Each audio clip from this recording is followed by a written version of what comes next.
রাজ্যে ঘটে যাওয়া বিভিন্ন দুর্নীতি মামলায় গ্রেফতার হওয়া প্রভাবশালীরা দীর্ঘদিন ধরে ভর্তি রয়েছেন এসএসকেএম হাসপাতালে। কেন্দ্রীয় তদন্তকারী সংস্থা এদের রিপোর্ট চাইলে টালবাহানার শেষ নেই হাসপাতাল কর্তৃপক্ষের, ফলে তদন্তে বিঘ্ন ঘটছে। এই যেমন সুজয় কৃষ্ণ ভদ্রের ভয়েস স্যাম্পল টেস্ট করানোর জন্য কম কাঠখড় পোড়াতে হয়নি ইডিকে।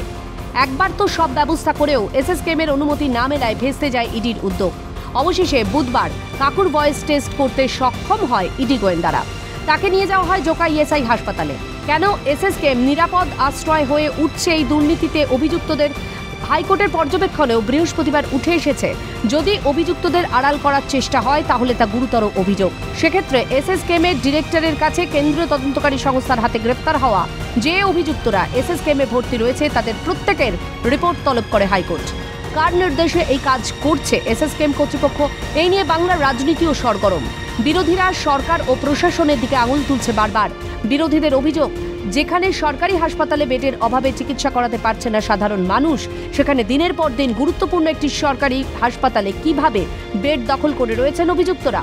যদিও তৃণমূল কংগ্রেসের মুখপাত্র কুণাল ঘোষ এই সমস্ত অভিযোগ উড়িয়ে দিয়ে বলেন, তৃণমূলের বিরুদ্ধে বড় চিত্রনাট্য তৈরি করা হয়েছে। এক্ষেত্রে বিরোধী দলনেতা দুর্নীতিতে অভিযুক্ত হয়েও ঘুরে বেড়াচ্ছেন, ইডি সিবিআই তার বিরুদ্ধে কোনো পদক্ষেপ নিচ্ছে না বলে অভিযোগ কুণালের। এই গোটা বিষয়টাই নিশ্চিতভাবে রাজনৈতিক পক্ষপাত দুষ্ট, যেখানে শুভেন্দুর নামে সিবিআই এর এফআইআর হয়ে বসে রয়েছে। চোখের সামনে শুভেন্দু ঘুরে বেড়াচ্ছে, সিবিআই ইডি দেখতে পাচ্ছে না। সারদায় অভিযুক্ত, নারদায় এফআইআর নেমড। উল্টে তাদের হচ্ছে কীভাবে নানা গল্প তৈরি করা যায় তৃণমূলের বিরুদ্ধে, তো সেইগুলো নিয়ে তাদের নানা ধরনের তৎপরতা, এবং দুর্ভাগ্যজনকভাবে সমাজের একাংশের গুরুত্বপূর্ণ দু একজন চরিত্র তাতে যুক্ত হচ্ছেন। ফলে সেই জায়গায় দাঁড়িয়ে একটা বড় চিত্রনাট্যকে তৃণমূলের বিরুদ্ধে ব্যবহার করা হচ্ছে। কিন্তু শাসক দলকে পাল্টা খোঁজা বিরোধী দলনেতার দাবি, খেলা শেষ, কাউন্টডাউন শুরু। কালীঘাটের কাকুর জন্য এসএসকেএম এর কর্তৃপক্ষ, চিকিৎসক ও যে সরকারি আধিকারিকরা কাকুকে আড়াল করেছে তাদের বিরুদ্ধে তদন্ত হোক, সুর চড়ান অগ্নিমিত্রা পল। যারা এতদিন ধরে এই সুজয় কৃষ্ণর মতো মানুষদেরকে প্রোটেকশন দিয়েছে, সেই হাসপাতাল, পিজি হাসপাতালের ডিরেক্টর, সেখানকার ডাক্তারবাবুরা, সেখানকার আমাদের ওয়েস্ট বেঙ্গল গভর্নমেন্টের আধিকারিকরা, তাদের তদন্ত হোক। যদিও শাসক দলের মুখপাত্র বলছেন, আদালত মনে করেছে তাই রিপোর্ট তলব করেছে। এসএসকেএম কর্তৃপক্ষ সেই মতো তার রিপোর্ট জমা দেবে। এটা আদালতের একটি প্রসেস, কেউ মামলা করেছিলেন, তার উপর দাঁড়িয়ে আদালত বলেছে। তো ফলে এসএসকেএম হাসপাতাল নিশ্চিতভাবেই তার আইনত যেভাবে হাইকোর্ট বলেছে সেই মতো তাদের উত্তর দিয়ে দেবেন। কেউ ভর্তি থাকলে তার কী রোগ আছে, কী চিকিৎসা হচ্ছে জানিয়ে দেবেন। স্যারকে বাঁচাতে দিনের পর দিন হাসপাতালে থেকে যাচ্ছে। সুজয় কৃষ্ণকে কটাক্ষ করে অধীরের মন্তব্য, মোসাহেব হতো এসা। ও তো বলেছে আমার স্যার, উনি ওনার স্যারকে বাঁচাতে মরিয়া। ভালো লাগছে যে স্যারের অন্তত এরকম পোষ্য আছে যে স্যারকে বাঁচানোর জন্য মাসের পর মাস হাসপাতালে থেকে যাচ্ছে। আরও লজ্জার কথা, শিশুদের হাসপাতালে থাকছে। মহিলাদের হাসপাতালে থাকেনি, এই বাপের ভাগ্য। শিশুদের হাসপাতালে থাকতে হচ্ছে স্যারকে বাঁচানোর জন্য। তো আমি একটা কথা বলবো যে মোসাহেব হতো এইসা, সুজয় বাবু জৈসা। ওর ভদ্রতা দেখিয়ে দিয়েছে যে কেমন করে আইনের সঙ্গে অভদ্রতা করে তার মালিকের প্রতি ভদ্রতা দেখানো যায়। হাসপাতালের আধিকারিকদের প্রশাসন কুক্ষিগত করে রাখছে আর মেরুদণ্ডহীনের মতো তা মেনে নিচ্ছে হাসপাতাল কর্তৃপক্ষ। তার প্রকৃষ্ট উদাহরণ সুজয় কৃষ্ণকে মাসের পর মাস এসএসকেএম এ রেখে দেওয়ার ঘটনা। প্রতিক্রিয়া আইএসএফ বিধায়ক নওসাদ সিদ্দিকীর।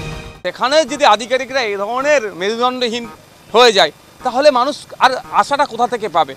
সেখান থেকে যে বিভিন্ন সময় আমরা বলি বিভিন্নভাবে যে প্রশাসন বা আধিকারিকদেরকে শাসক দ্বারা কুক্ষিগত করে রাখছে, তার একটা প্রকৃষ্ট উদাহরণ হচ্ছে এই কালীঘাটের কাকুকে দীর্ঘদিন প্রায় 6 মাস মতো আনফিট সার্টিফিকেট দিয়ে আটকে রাখা।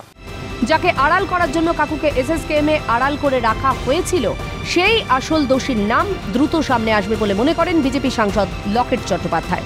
কাকুর কুকীর্তি সবাই জানে এবং আমরা জানি আসল যে প্রভাবশালী লোক যার নামের অপেক্ষায় রয়েছে ইডি সিবিআই বুঝতে পেরেছে, জানতে পেরেছে, যার জন্য ওকে এসএসকেএমে ওনাকে মানে রেখে দেওয়া হয়েছিল, লুকিয়ে রাখা হয়েছিল এবং সাধারণ মানুষের চিকিৎসা না করে চোরেদের চিকিৎসা এসএসকেএমে করানো হচ্ছিল, তাকে বার করা হয়েছে এবং খুব শিগগিরই তার বয়সটাকে তার পরীক্ষা করে এবং আসল যে দোষী তার নাম সামনে আসবে। আমরা একদম মানে শিকড়ের চূড়ার একদম কাছে এসে গেছি এবং খুব তাড়াতাড়ি আমরা জানতে পারবো।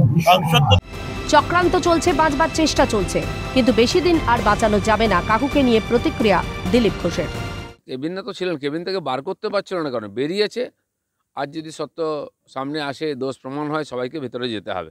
বেশি দিন ওখান থেকেও বাঁচতে পারবে না, কিন্তু চক্রান্ত চলছে, বাঁচাবার চেষ্টা চলছে, কোর্টকেও ভ্রমিত করার চেষ্টা হচ্ছে। যারা বেড পাচ্ছে না তাদের কথা তুলে ধরতে হবে, কাকুকে চাপা দিয়ে মানুষকে সামনে আনতে হবে, মন্তব্য বাম নেত্রী মীনাক্ষী মুখোপাধ্যায়ের। কাকু যে ট্রিটমেন্ট পাচ্ছে, কাকু যে ফ্যাসিলিটি পাচ্ছে, গোটা রাজ্যের বিভিন্ন প্রান্ত থেকে আসা গরিব প্রান্তিক মানুষ ডাক্তারের লিখে দেওয়া যে অ্যাডমিশন এমার্জেন্সি বলার পরেও যারা বেড পাচ্ছে না তাদের কথাটা একটু তুলে ধরুন। কাকুকে চাপা দিতে হবে, মানুষকে আগে আসতে হবে। ফলে এভাবে কাকু ও তার দিনের পর দিন এসএসকেএম এর বেড দখল করে থাকাকে নিয়ে বাড়ছে বঙ্গ রাজনীতির পারদ। ক্যালকাটা নিউজ।